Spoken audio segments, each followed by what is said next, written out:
et qui, au travers des plans stratégiques mis en œuvre, a connu une cure de jouvence indiquée par l'Assemblée mondiale des délégués, n'est pas une mince affaire.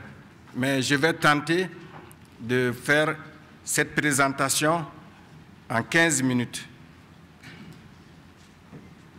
Comme je le disais tantôt, l'OIA a été créée le 25 janvier 1924 par 28 pays, dont 3 pays africains. Et son mandat à l'époque, c'était d'empêcher la propagation des maladies animales. En 2003... S'il te plaît, Samake, je pense que la traduction ne marche pas pour tout le monde. Une seconde pour que qu'il se branche. Quand ce sera prêt, ils me le diront. Et en conséquence, tu ajouteras ces minutes-là. Oui. Is working now? Okay. Is okay for everybody? Yeah, okay. Tu peux continuer, merci. Thank you very much. Donc, je disais que présenter une demoiselle qui a fêté son 90e anniversaire et qui en est à son 6e plan stratégique, et chaque plan stratégique a tenu compte de l'évolution. Donc, une certaine cure de jouvence a été donnée à cette demoiselle, n'est pas une chose mince, une chose aisée en 15 minutes. Mais enfin, je donnerai le meilleur de moi-même pour tenir le pari. Donc, ça veut dire que l'OIA a été créée le 25 janvier 1924 par 28 pays avec pour mandat d'empêcher la propagation des maladies animales dans le monde. À l'époque, il s'appelait Office international des épizooties. En 2003, l'Assemblée annuelle a décidé de l'appeler Organisation mondiale de la santé animale, tout en gardant l'acronyme historique OIE. Le siège est à Paris et dispose de 5 représentations régionales et de 8 représentations sous-régionales et bureaux sous-régionaux. Vous le voyez ici sur ce diapositive.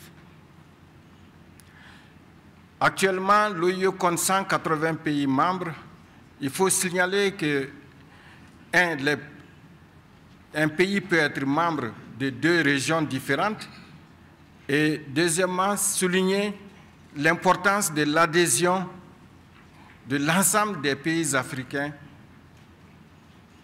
à l'OIE, ce qui fait de nous une force électorale incroyable, parce qu'on est le premier pays, le premier continent qui a le plus de membres.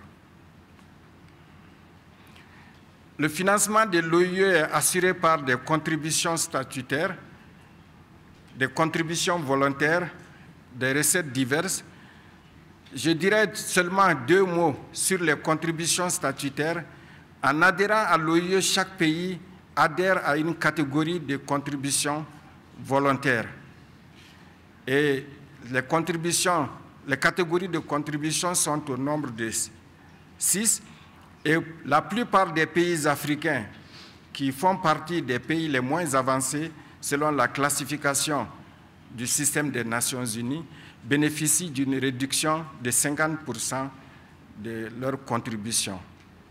Non seulement ils sont à la 6e, la plupart sont à la 6e catégorie, mais ils bénéficient aussi de cette disposition favorable du système des Nations Unies et de l'OIE. Les principaux bailleurs de fonds pour les contributions volontaires, vous avez ici, je ne vais pas courir le risque de les nommer, car je ne pourrais pas les nommer toutes. Et donc, juste pour que vous ayez une idée. Et une autre forme de contribution volontaire que je vais vous présenter vers la fin concerne les pays qui accueillent des représentations sous-régionales ou régionales. Ça peut prendre la forme du paiement par le pays hôte des frais de loyer d'un bureau, mais aussi ça peut prendre la forme d'un bâtiment construits par le pays et mis gracieusement à la disposition de l'OIE. Les contributions diverses, je reviendrai sur ça vers la fin. Les instances de gouvernance, l'Assemblée mondiale est la plus haute autorité de l'OIE. Elle est composée de l'ensemble des délégués des 180 pays membres désignés par leur pays et qui se réunit une fois par an. Vous voyez les fonctions et surtout l'élection des membres du Conseil de l'OIE, des membres des commissions spécialisées du directeur général. Mais ce qui est important de noter ici aussi, c'est que c'est un membre, une voix. Quelle que soit la catégorie de contribution à laquelle vous avez adhéré, et Dieu seul sait, l'écart entre les catégories de contribution est très grand, mais un pays, c'est une voix.